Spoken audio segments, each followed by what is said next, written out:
ಒಂದು ಇರೋಂಥ ಮುಜುಗರಗಳೆಲ್ಲ ಹೊರಟೋಗುತ್ತೆ. ಧೈರ್ಯವಾಗಿ ನಾವು ಮಾತಾಡ್ತೀವಿ, ಹಾಡ್ತೀವಿ. ಎಷ್ಟು ಜನ ಇದ್ರೂ ನಾನು ಎಲ್ಲ ನಿಭಾಯಿಸಬಲ್ಲೆ ಅನ್ನೋ ಒಂದು ಶಕ್ತಿ ನಮಗೆ ಬರುತ್ತೆ. ಮನೆಯಲ್ಲೇ ನಾವು ಕೂತ್ಕೊಂಡು ಮನೆಯಲ್ಲೇ ಎಲ್ಲ ಮಾಡ್ತಿದ್ರೆ ಈ ಥರದ್ದೊಂದು ಸಿಗೋದಿಲ್ಲ ನಮಗೆ. ಒಂದು ಸತ್ಸಂಗದಲ್ಲಿ ಸಿಕ್ತಂಥ ಏನು ಆತ್ಮವಿಶ್ವಾಸ ಸಿಗೋದಿಲ್ಲ. ಇವತ್ತು ಗುರುಗಳದ್ದು ಪ್ರವಚನ ಮಾತ್ರ ಇಡೀ ಲೈಫ್ ಲಾಂಗ್ ನೆನಪಲ್ಲಿ ಇರುತ್ತೆ ನಮಗೆ. ಅದಕ್ಕೋಸ್ಕರ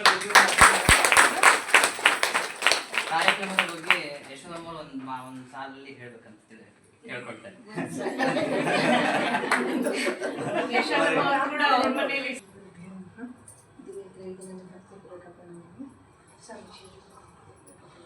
ಜೋರಾಗಿ ಮಾತಾಡಿ. ಎಲ್ಲರಿಗೂ ನನ್ನ ಸಂಜೆ ಏನು ಹೇಳ್ಬೇಕಂತ ಗೊತ್ತಾಗ್ತಿಲ್ಲ. ಪ್ರತಿ ಮಂಗಳವಾರ ಆಗ್ತಿರ್ತಾನೆ ಯತೀಶ ನಡೀತಾ ಐತೆ ನಮ್ಮ ಮಂಗಳವಾರ ಕಾರ್ಯಕ್ರಮಗಳು ಎಲ್ಲ. ಆದರೆ ನಾನು ಬರ್ತಿರಲ್ಲ, ನಾನು ಯಾವಾಗಲೂ ಆಶ್ರಮಕ್ಕೆ ಹೋಗ್ಬಿಡ್ತೀನಿ ಸಂಜೆ ಹೊತ್ತು, ಇಲ್ಲಿಗೆ ಯಾವತ್ತೂ ಬಂದಿರಲ್ಲ. ಈ ಸರಿ ಗುರುಗಳು ಬರ್ತಾರೆ, ಅಧಿಕ ಮಾಸ ಐತೆ, ಬರಲೇಬೇಕು ಅಂತ ಏನು ಕಾರ್ಯಕ್ರಮ ಇದ್ದರೂ ಅನೌನ್ಸ್ ಮಾಡ್ತಾನೆ ಇರ್ತಾನೆ ಯತೀಶ. ಹೇಳ್ದೆ ನಾನು, ಇಲ್ಲ ಮಾತಾಜಿ ನಾನು ಇವತ್ತು ಗುರುಗಳು ಬರ್ತಾರೆ ಅಲ್ಲೋಗಿ ಬರ್ತೀನಿ ಅಂತ ಹೇಳ್ಬಿಟ್ಟು ಮಾತಾಜಿಗೆ ಹೇಳಿ ಇಲ್ಲಿಗೆ ಬಂದೆ. ಒಂದು ಅಧಿಕ ಮಾಸದ್ದು ವೈಶಿಷ್ಟ್ಯ ಏನೇನೋ ಹೇಳ್ತಾರೆ ಕೇಳ್ತೀವಿ. ಆದರೆ ಸಾವಿತ್ರಿ ಬಗ್ಗೆ ಮಾತಾಜಿ ಸ್ವಾಮೀಜಿಯವರು ಹೇಳಿದ್ದು ತುಂಬ ಒಂಥರ ಡಿಫ್ರೆಂಟ್ ಅನ್ನಿಸ್ತು. ಹೇಳಿ ನಮಗೂ ಎಲ್ಲ ಖುಷಿ ಆಯಿತು. ಇಂಥ ಸತ್ಸಂಗಗಳು ನಮ್ಮ ಯತೀಶನ ಕಡೆಯಿಂದ ಬೇರೆ ಬೇರೆ ಕಡೆ ಬೇರೆ ಬೇರೆ ಮನೆಯಲ್ಲೆಲ್ಲ ನಡೀತಾ ಇದ್ದಾವೆ. ಅದು ಯಾರು ಮಿಸ್ ಇಲ್ಲ ಅಂದರೆ ಈ ಜಾಗದಲ್ಲಂತೂ ಪರ್ಮನೆಂಟಾಗಿ ಇರುತ್ತೆ ಅಂತ ಒಂದು ಫಿಕ್ಸ್ ಆಗಿಬಿಡೈತೆ. ಅದೇ ರೀತಿ ದಿವ್ಯತೆರೆಯಲ್ಲಿ ಕುಪ್ಪೆಯಿಂದ ನಮ್ಮ ಮನೆಯಲ್ಲೂ ಪ್ರತಿ ಬುಧವಾರ ಮಾಡ್ತೀವಿ. ಈಗ ಸುಮಾರು ಒಂದು 8 ವರ್ಷ 9 ವರ್ಷ ಆಗಿರ್ಬೋದು. ಪ್ರತಿ ವಾರನೂ ನಡೆಸ್ಕೊಂಡು ಬರ್ತಾ ಇದ್ವಿ. ಶ್ರೀಮಾತರು ನಡೆಸ್ತಾ ಇದ್ದಾರೆ. ಇಂಥ ಒಂದು ಅದ್ಭುತ ಕಾರ್ಯಗಳು ನಡೆಸೋದಕ್ಕೆ ಎಲ್ಲದಕ್ಕೂ ಕಾರಣಕರ್ತರಂದು ನಮ್ಮ ಮಾತಾಜಿಯವರು ನಮಗೆಲ್ಲ ಒಳಗಡೆ ತುಂಬ್ತಾರೆ ಶಕ್ತಿನ. ಮಾಡಿರಿ ಮಾಡಿರಿ ಮಾಡಿರಿ ಆಗುತ್ತೆ, ಯಾಕಾಗಲ್ಲ, ಮಾಡಿ ಅಮ್ಮ, ಬರುತ್ತೆ ಅಮ್ಮ ಅಂತ ಹೇಳ್ಬೇಕು. ನಾವು ಅದರಿಂದ ಸ್ವಲ್ಪ ಮುಂದೆ ಹೋಗ್ತಿದ್ದೆ. ಮಾತಾಜಿ ಹೇಳ್ತಾರೆ, ನಾವು 1 ಹೆಜ್ಜೆ ಮುಂದಿಟ್ಟರೆ ಭಗವಂತ 10 ಹೆಜ್ಜೆ ನಮ್ಮ ಹತ್ರ ಬರ್ತಾನೆ ಅಂತ.